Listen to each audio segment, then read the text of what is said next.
Menstrual irregularity, PCOD, fibroid, endometriosis या infertility और आगे जाके प्रेगनेंसी कॉम्प्लिकेशन, ये सारी समस्या का प्रॉब्लम एक कहीं पे जाके आपके मेंस्ट्रुअल हेल्थ के ऊपर डिपेंडेंट है और इसी बात को हम इग्नोर कर रहे हैं। तो आज इस वीडियो में मैं आयुर्वेद में मेंस्ट्रुअल हेल्थ के बारे में क्या कहा है और आपको मेंस्ट्रुएशन के दरमियान क्या करना चाहिए, क्या नहीं करना चाहिए, इन सब बातों पे आज का डिस्कशन है। तो ये वीडियो को आप एंड तक ज़रूर देखिए और अगर अच्छा लगे तो लाइक, शेयर और सब्सक्राइब करने के लिए मत भूलिए। नमस्ते, मैं डॉक्टर नूतन पाखरे, AYG एकेडमी की संस्थापक और द अल्टीमेट गाइड टू गर्भ संस्कार की लेखिका आपका हमारे चैनल में स्वागत करती हूँ।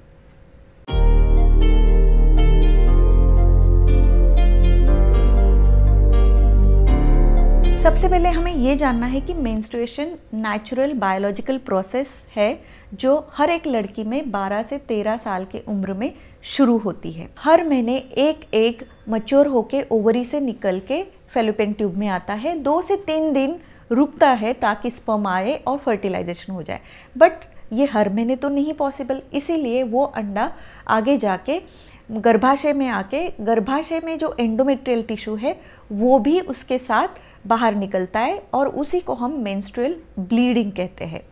अब ये जो ब्लीडिंग हो रहा है ये डायरेक्टली हमें ये बताता है कि अंदर कुछ व्रण है या जख्म है। तो जब भी ऐसी जख्म होती है, बाहर भी हमें जख्म होती है, तो हम कितना ख्याल रखते हैं उस जख्म का। ये तो आपके शरीर के अंदर इम्पॉर्टेंट रिप्रोडक्टिव सिस्टम में अंदर एक जख्म हो, इसीलिए 4 से 5 दिन आपका शरीर भी आपसे आराम की डिमांड करता है। आपको भी ऐसा फील होता रहेगा, मूड स्विंग या माइल्ड पेन, ये नॉर्मल सिम्टम्स है मेंस्ट्रुएशन के, इसमें डरने की कोई बात नहीं। लेकिन आपका शरीर आपसे आराम चाहता है और यही बात हमें समझनी बहुत ज़रूरी है। आज हम अपने आप को इतना बिजी कर रहे हैं, बिजी लाइफस्टाइल में कहीं पे जाके हम मेंस्ट्रुएशन के टाइम पे भी हम एक्सर्शन करते हैं और यही एक मेजर कारण है आपके आगे जाके रिप्रोडक्टिव हेल्थ के लिए असर होना।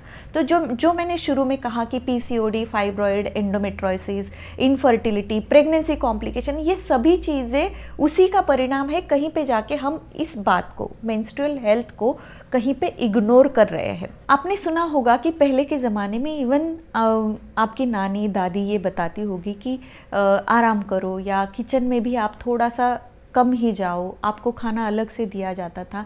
ठीक है, अभी तो हम ये सब बातें नहीं फॉलो कर सकते, लेकिन हम आराम तो ज़रूर कर सकते हैं। ये आपकी जो शरीर और मन की जो डिमांड है, जो ध्यान, आपका गर्भाशय आपका ध्यान चाहता है और यही ध्यान देना बहुत ज़रूरी है। इसीलिए आपको इस समय इवन खान पान में भी ये ख्याल रखना है कि मिताहार खाना है। मिताहार यानी क्या? जो हल्का खाना या पचने वाला easy digestible food you should include in your diet. Mostly आपको जो स्टेल फूड है, प्रोसेस फूड है या पैकेज फूड है, स्पाइसी फूड है, इसको अवॉइड करना चाहिए। इससे क्या होता है, क्योंकि इससे आइदर आपका जो ब्लीडिंग हो रहा है वो बढ़ सकता है और स्टेल फूड से उसके ऊपर नेगेटिव भी असर हो सकता है। इसीलिए खाने में ये ख्याल रखना है। पानी की मात्रा भी थोड़ी सी ज़्यादा रखिए, क्योंकि इस समय आपका आपका शरीर ड्राई भी होता है, इसीलिए हाइड्रेशन की बहुत ज़रूरी होती। अब आते हैं हम एक्टिविटीज़ में जनरल एक्टिविटीज़ भी, जैसे किचन में काम करना या बाहर जाना, ये भी पहले की महिलाएं नहीं करती थी या अवॉइड करती थी just to take care of their body.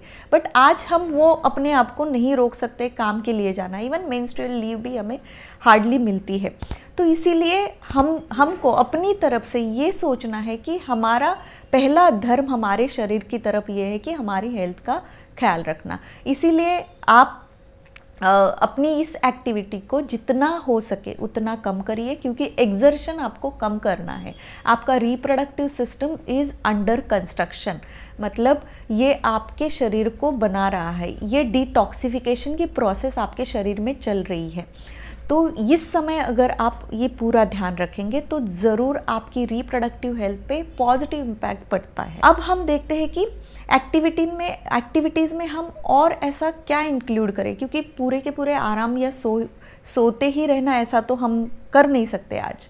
तो योगिक प्रैक्टिसेस इंक्लूड कर सकते हो आप। योगिक प्रैक्टिसेस में भी मेडिटेटिव आसन is very helpful in your reproductive time, जैसे कि पद्मासन है, सुखासन है, वज्रासन है, ये सभी अगर आप करेंगे, और शवासन भी ऑब्वियसली। और इस समय मेडिटेशन आपको इसीलिए करना है कि आपका पूरा ध्यान वो जो पेन सेंसेशन हो रहा है उसकी तरफ अगर आप दे, तो आपका ब्रेन भी आपको पेन टॉलरेट करने की जो ट्रेनिंग है ये हर महीने आपके बॉडी में चलती है, और स्पेशल टाइम ये मेंस्ट्रुएशन का टाइम है, तो it should be consider as a me time for you. So 5 दिन का आराम और 25 दिन का प्रोडक्टिव काम ये हो सकता है।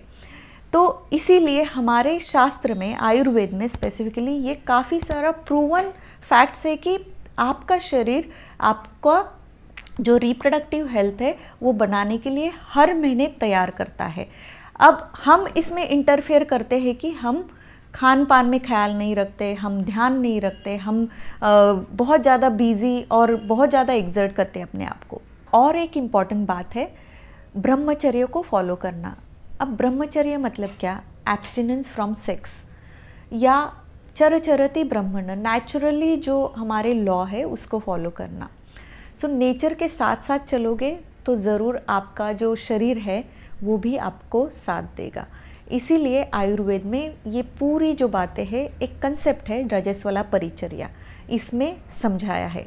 अगर आपको इस बारे में और डीप में जानना है तो ज़रूर आप हमारा जो कोर्स है प्रीनेटल पोस्टनेटल योगा एंड गर्भ संस्कार वो सीख सकते हो, या वुमेंस वेलनेस कोच करके भी हमारा एक प्री रिकॉर्डेड कोर्स है, वो भी आप देख सकते हो। हमने जो शुरू में कहा कि जो गायनेकोलॉजिकल डिसऑर्डर है, पीसीओडी, एंडोमेट्रियोसिस, फाइब्रॉइड या फिर प्रेगनेंसी कॉम्प्लिकेशन, इन सभी को प्रिवेंट करने का एक चांस है। इसीलिए आप ये रजस्वला परिचर्या को फॉलो करिए। और आपके कुछ अगर क्वेश्चन है तो आप कमेंट बॉक्स में ज़रूर लिखिए। अगर ये वीडियो आपको अच्छा लगे तो लाइक, शेयर और सब्सक्राइब करने के लिए मत भूलिए। धन्यवाद।